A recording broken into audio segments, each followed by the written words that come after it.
All right, so BMW 750 Li starter replacement. This is a hard one. You need a lot of special tools for this, and good luck. But it can be done. But yeah, so this is how I did it. I started off by chaining up the motor from the factory lift points on the, there's one there, back there, and there's one over there. And started lifting up on the motor like a little bit of tension. And then what I did is I went under the car and I removed the two 13mm nuts on the bottom of each motor mount. And that separated the motor from the subframe. So then what I did is I lifted the engine up a little bit just to get it off of the subframe. And then I put a jack under the subframe and then pulled out the 6 bolts, the 18mm bolts that hold it into the actual car. There's one up in this right here. And then there's one right there.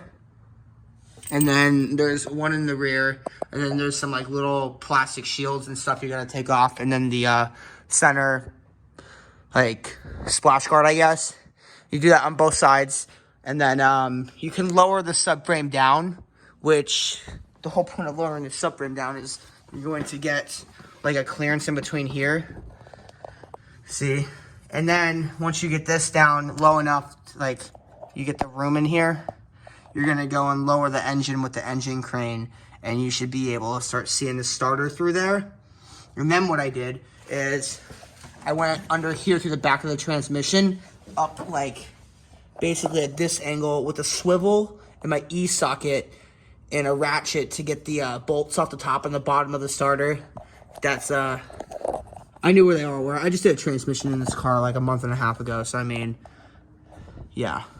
But so I knew where everything was. And then, yeah.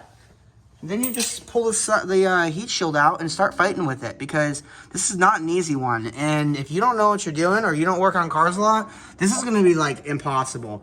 But yeah, and then to get the bolts in the front of the car or the front of the starter, you go up through here.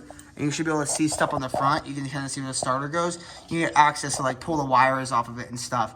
So yeah, that's the only way I could see this happening without dropping the whole cradle and pulling the manifold out, or however they want you to do it. I don't know. This is the way I did it. So yeah,